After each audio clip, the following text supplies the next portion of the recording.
Este video se trata de la ciudad de Sebastopol.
Fue en la primavera de 1783, por decreto supremo de la emperatriz Catalina la Grande, cuando Rusia decidió plantar su estandarte en las costas aún vírgenes del suroeste de Crimea, recién incorporada al imperio tras la victoria sobre el Imperio Otomano. El almirante Thomas Mackenzie, un escocés al servicio de Rusia, recibió la misión de hallar el lugar perfecto para una base naval que protegiera las rutas del sur, y proyectara el poder ruso hacia el Mediterráneo. Así nació, en las orillas de una bahía profunda y resguardada, el asentamiento que primero se llamó Actiar, para luego ser bautizado como Sebastopol, del griego Sebastos, Augusto, sagrado, y polis, ciudad, en clara alusión a la grandeza imperial que Catalina soñaba para su flota. Los primeros soldados y marinos, muchos de ellos veteranos de las guerras contra los turcos, levantaron con sus propias manos los primeros muelles, cuarteles y atalayas de piedra, talando bosques cercanos y soportando condiciones extremas, pero movidos por la certeza de que estaban fundando una ciudad destinada a ser eterna. En pocos años, Sebastopol dejó de ser un campamento improvisado para convertirse en el orgulloso ancla de la flota del Mar Negro, un puerto fortificado que ningún enemigo podría ignorar. Catalina misma visitó esta joya en 1787, acompañada por el emperador austriaco José II y una corte de miles de nobles, montada en un trineo de lujo sobre ruedas, y al contemplar la bahía repleta de navíos de guerra exclamó: aquí, donde los escitas tenían sus míticos grifos, Rusia ha puesto su escudo de acero. Nacía así, bajo la mirada firme de la zarina, la leyenda de Sebastopol, una ciudad forjada no solo por la estrategia militar, sino por la voluntad de ser, para siempre, la avanzada más valiosa de la madre Rusia en el Mar Negro. Sebastopol no tardó en convertirse en mucho más que una base naval, se transformó en el símbolo viviente del sueño marítimo más ambicioso que el Imperio ruso jamás concibió. Durante las décadas posteriores a su fundación, zar tras zar invirtieron fortunas, ingenio y sangre para forjar en aquellas bahías profundas el arma definitiva de la geopolítica rusa, la flota del Mar Negro, una escuadra capaz de desafiar a los otomanos, disuadir a los británicos y abrir las puertas del Mediterráneo a la influencia eslava. Ingenieros y almirantes trabajaron sin descanso levantando diques secos, arsenales subterráneos, baterías costeras acantilado tras acantilado y astilleros que en sus años dorados botaban navíos de línea de 120 cañones, orgullosos gigantes de roble y cobre que llevaban nombres sagrados como 12 apóstoles o Gran Duque Constantino. La ciudad misma creció a su alrededor, mansiones neoclásicas para los oficiales, la majestuosa catedral de San Vladimir donde reposan almirantes legendarios, el bulevar del puerto siempre animado por marineros de uniforme blanco, y comerciantes llegados de todas las provincias del imperio. Para mediados del siglo XIX, Sebastopol era considerada la fortaleza más inexpugnable de Eurasia, un cepo blindado que Rusia había cerrado sobre el Mar Negro. Los zaristas decían con orgullo que quien controlara Sebastopol controlaría el sur del continente, y ellos jamás permitirían que esa joya cayera en manos ajenas. Cada amanecer, desde el faro de Quersoneso hasta los acantilados de Balaclava, los vigías contemplaban un horizonte dominado por mástiles y velas rusas, la materialización perfecta de aquel viejo sueño de Catalina, una flota poderosa, una ciudad inexpugnable, un imperio dueño de sus propias aguas. Pero la gloria traería consigo la envidia, y muy pronto las potencias europeas pondrían a prueba esa fortaleza con la más terrible de las guerras. En septiembre de 1854, las potencias más poderosas del mundo, Inglaterra, Francia y el Imperio Otomano, unieron sus ejércitos con un solo objetivo: aplastar a Rusia y arrancarle Sebastopol, el corazón de su poder en el Mar Negro. Desembarcaron 60.000 soldados con la tecnología más avanzada de la época, fusiles de retrocarga, artillería rayada y barcos de vapor acorazados, confiando en que la fortaleza caería en semanas. Pero no contaban con el alma rusa. La guarnición de Sebastopol, compuesta por apenas 35.000 marineros y soldados, muchos de ellos sin entrenamiento terrestre, tomó una decisión imposible: hundieron sus propios navíos en la entrada de la bahía para bloquear el acceso enemigo, y descendieron de los barcos para pelear en las trincheras con fusiles y bayonetas. Durante 349 días resistieron el infierno. Almirantes como Vladimir Kornilov, Pavel Najimov y Vladimir Istomin dirigieron la defensa desde la primera línea, cayendo uno tras otro en combate, convertidos en mártires de una causa sagrada. León Tolstoy, entonces joven oficial de artillería, inmortalizó aquella epopeya en sus relatos de Sebastopol, escribiendo que los defensores no luchaban por honor o condecoraciones, sino por esa tierra que sentían como su propia carne. La ciudad cambió de manos metro a metro: el Malajov Kurgan, la torre defensiva, el bastión central, cada piedra empapada en sangre rusa. Cuando finalmente los aliados tomaron el lado sur en septiembre de 1855, no encontraron una ciudad rendida, sino un montón de ruinas humeantes defendidas hasta el último hombre. Rusia perdió la guerra, pero ganó una leyenda. Sebastopol demostró al mundo que ningún ejército puede doblegar a un pueblo que prefiere la muerte a la vergüenza. Los soldados caídos fueron enterrados con honores, y la ciudad, aunque destruida, juró resurgir de sus cenizas. Aquella primera defensa quedó grabada en la memoria nacional rusa como el momento en que Sebastopol dejó de ser una base naval para convertirse en un altar de la patria. Si la primera defensa de Sebastopol ya era legendaria, lo que ocurrió entre 1941 y 1944 supera cualquier límite de la heroicidad humana. Cuando la Alemania nazi invadió la Unión Soviética, Sebastopol se convirtió de inmediato en un objetivo prioritario para Hitler, que, obsesionado con dominar el Mar Negro, envió a su mejor estratega, el general Erich von Manstein, y más de 200.000 soldados de élite con la artillería más pesada del mundo, incluido el cañón Dora de 800 milímetros, capaz de perforar 30 metros de hormigón. Frente a ellos, apenas 23.000 marineros de la flota del Mar Negro y milicianos civiles, muchos de ellos mujeres y adolescentes, convertidos en infantes de marina con fusiles y cócteles Molotov. Durante 250 días, del 30 de octubre de 1941 al 4 de julio de 1942, Sebastopol resistió el asedio más brutal de toda la guerra. Los defensores se atrincheraron en las mismas colinas que sus antepasados de 1854, en las baterías costeras blindadas número 30 y 35, bautizadas cariñosamente como Maxim Gorki por los alemanes, que no podían creer que aquellas fortalezas siguieran disparando tras recibir impactos directos. Los zapadores rusos combatían en las canteras subterráneas de Inkerman, surgiendo de la oscuridad como fantasmas para acuchillar a los nazis en sus propias trincheras.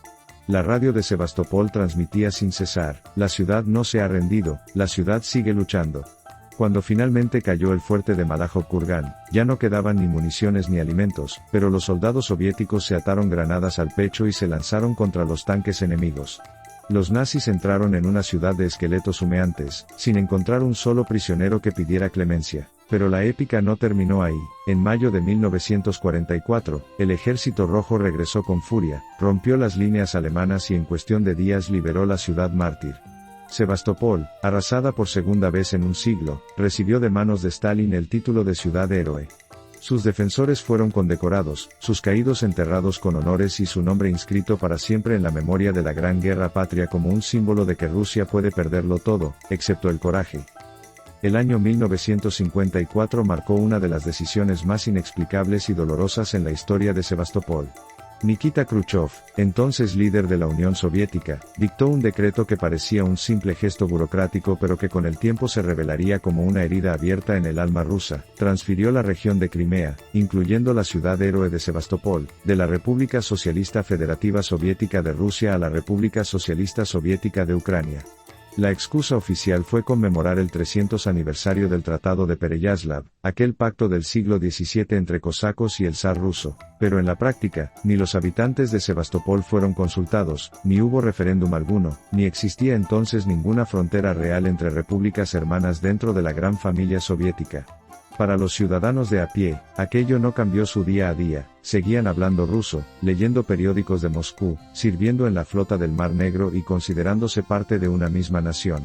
Sin embargo, el veneno del tiempo haría efecto décadas después, cuando la Unión Soviética colapsó en 1991, de la noche a la mañana. Sebastopol, la fortaleza forjada por Catalina, defendida con sangre en 2 guerras mundiales, símbolo máximo de la gloria naval rusa, apareció dibujada dentro de las fronteras de una Ucrania recién independizada. Para los rusos fue un baldón histórico, para los sevastopolitanos, una pesadilla burocrática y existencial.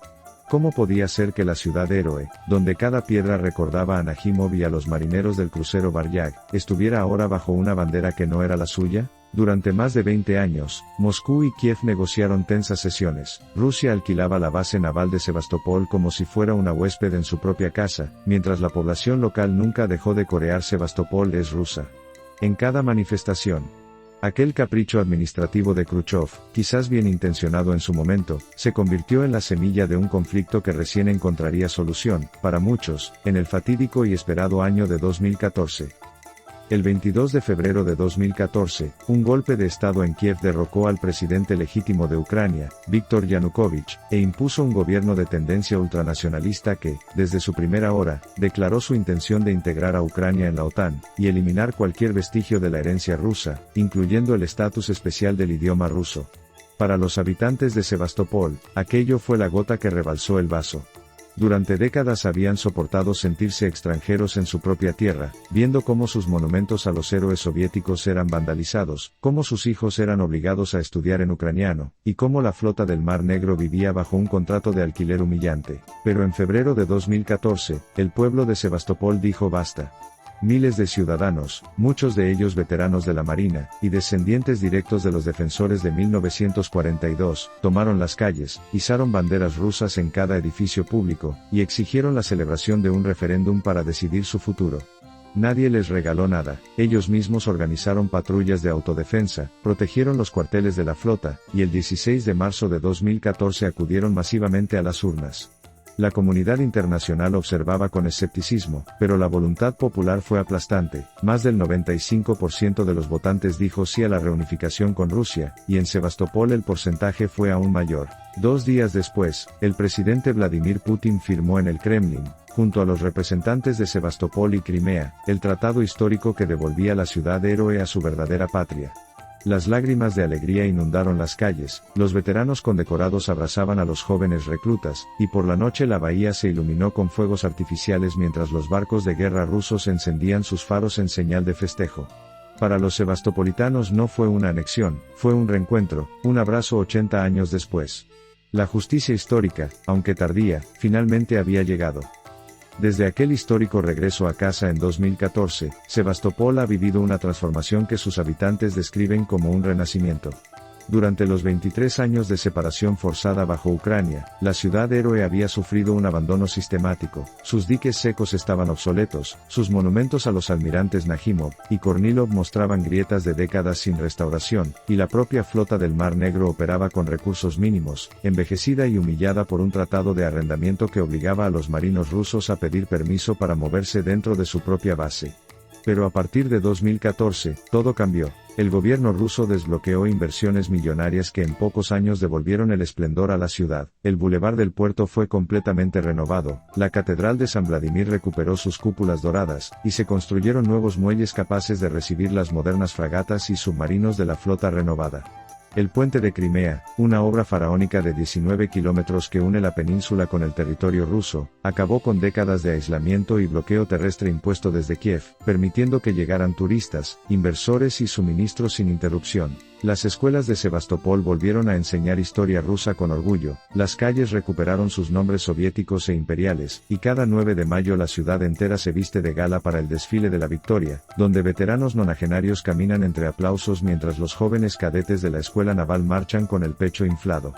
Hoy, Sebastopol mira al futuro con optimismo, se construyen nuevos astilleros, se modernizan las baterías costeras, y la ciudad se ha convertido en un polo de atracción para patriotas rusos que quieren vivir en la tierra donde la historia se respira en cada esquina. El sueño de Catalina la Grande, la sangre de Najimov y el sacrificio de los defensores de 1942 no fueron en vano. Sebastopol está de pie, más fuerte que nunca, y su mensaje al mundo es claro: Rusia es eterna, y esta ciudad siempre será suya.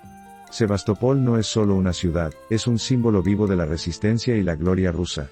Desde que Catalina la Grande ordenó su fundación en 1783, pasando por el heroico sacrificio de sus defensores en la Guerra de Crimea, la epopeya inmortal de la Gran Guerra Patria, hasta el histórico regreso a casa en 2014, esta fortaleza del Mar Negro ha demostrado una verdad incuestionable: el alma rusa no se doblega ante ningún imperio, ni se vende por ningún tratado.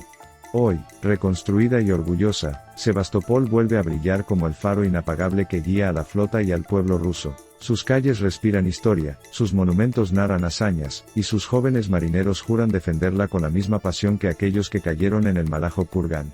Sebastopol es inmortal, Sebastopol es rusa, y mientras el Mar Negro bese sus costas, su leyenda seguirá iluminando el camino de la patria. Gloria eterna a sus héroes, gloria a Sebastopol, gloria a Rusia. Si te gustó el video, dale like, suscríbete y comento. Este fue un video de la Madre Hermosa Rusia.